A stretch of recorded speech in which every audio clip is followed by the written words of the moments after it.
Hey everybody, I'm Mike and I don't make games. This is me, just kidding.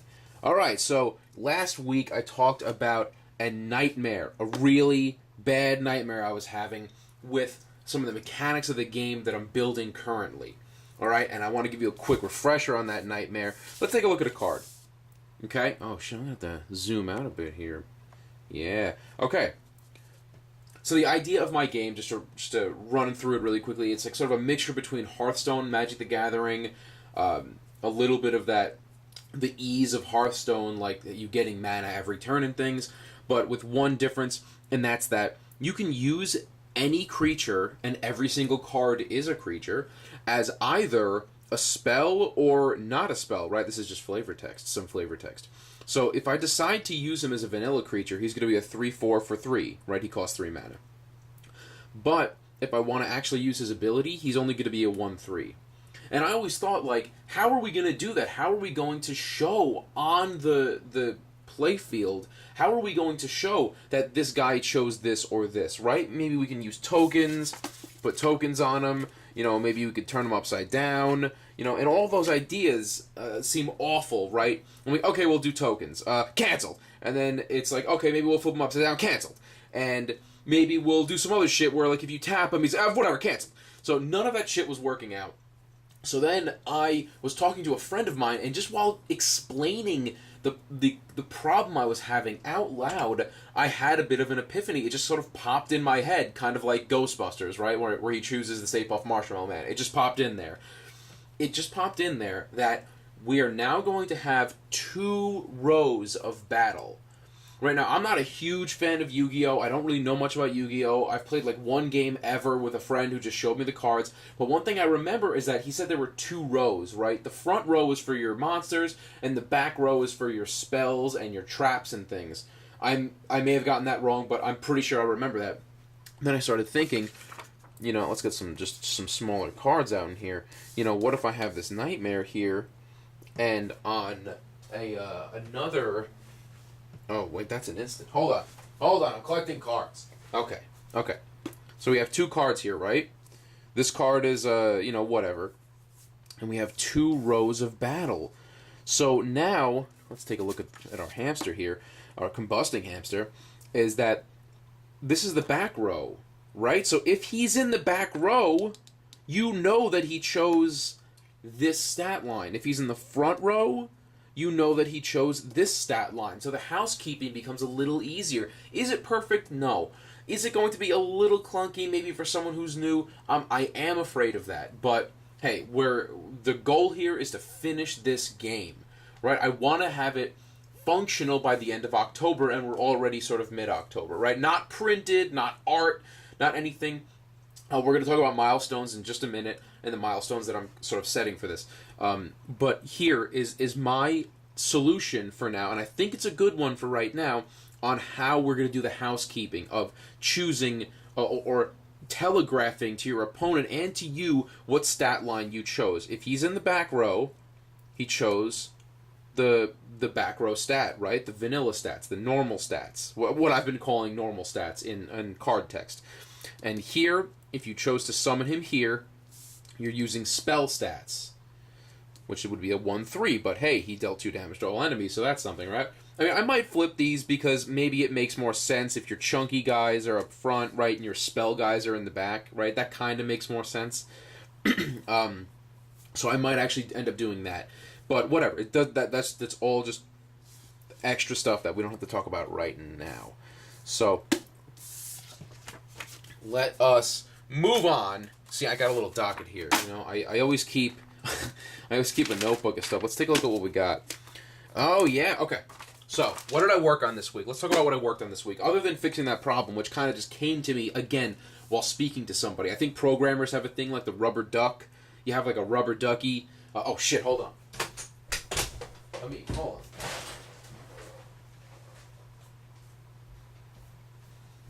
You got this like rubber duck, right? And you have a rubber duck on your desk, and then when you're having a really bad programming problem, you just pick up the rubber duck and then you just talk to it. You say, "Rubber duck, I have this concept where guys can be summoned as either a spell or as a normal, and there's bad housekeeping, and like sort of the talking through it is so much of the help. They say that with therapy too, right? Anyway, so that is so important. Just having someone to bounce that stuff off of, even if it's an inanimate object, even if it's a little ducky, right? A person would help, but hey, not all of us have people that will sit here and listen to our shitty game ideas.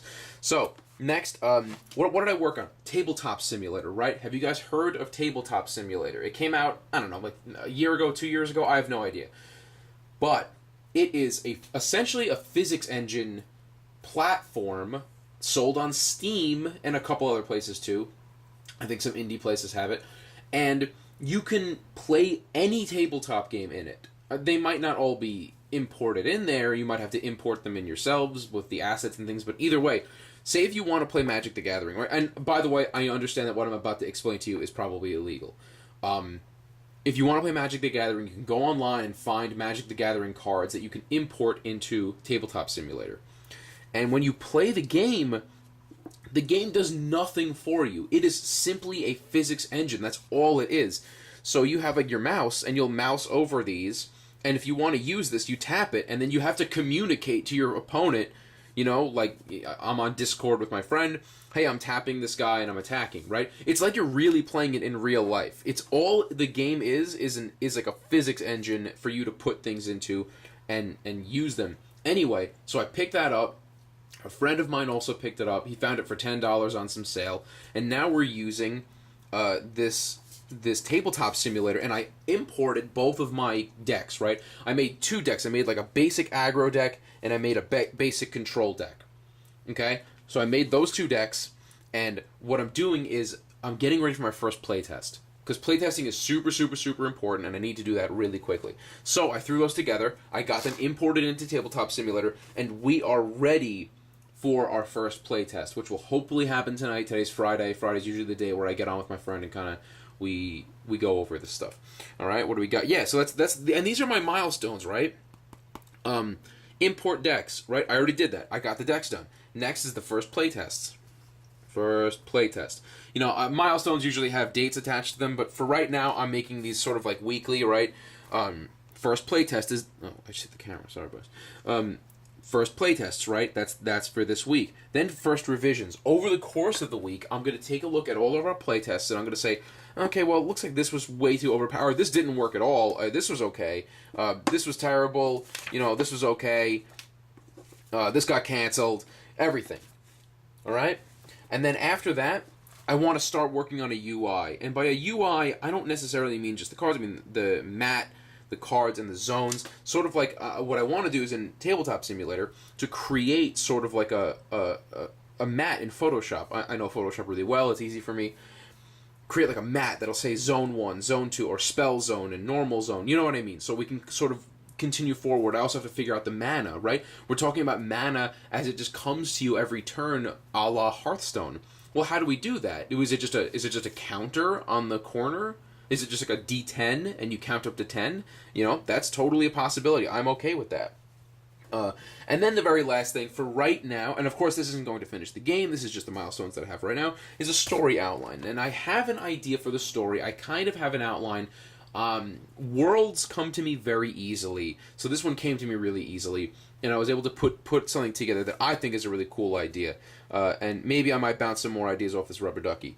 But for right now, I'm going to leave the story, because as far as I'm concerned, the story is... Oh, shit. Did my thing just die? Oh, guys, my thing just died. Okay, well, we might not be using that audio, but as far as I'm concerned, the story is the most fun part. One of the most fun parts. Not the most fun part. It's one of the most fun parts. I love world building. I like story building. All this stuff is really fun to me. So, for then, I'm going to create a story outline that kind of hits some beats, and then we're going to start dreaming up some ideas of what these cards might be, because currently, the cards are just... card number 1, card number 2, card number 3, and card number 1 has stats, and card number 1 has a ooh, no focus. Card number 1 has stats, card number 1 has an ability, and it has a mana cost and things, but it has no art, it has no name, it has no types, no tribals, no nothing like that. And I have to make sure that all of that sort of fits within the theme of the game. All right, so that's what I've been working on this week. If you guys if you guys want, like and subscribe to the video, to the page. Every week I'm going to have updates like this. We can sort of build this game together. I want to hear what you think about my game. I want to hear about your games. I want to know what you're building. If you have any tricks or tips, if you've ever finished anything, all of that I want to know. I don't want to get canceled, not this quickly out of the gate. And also, I'm going to come back to you really soon, probably in a couple days, with a game design lesson video. Right? I read a lot, I watch a lot. I've taken in a lot of design lessons that I'm finally putting to use, and what I'd like to do is talk to you guys about them. Right? I'm reading a book right now, which is really, really good. There's so many good lessons in it, and I'd really like you guys to hear them too. So watch out for that. Thanks, guys, for watching. Rubber Ducky says goodbye.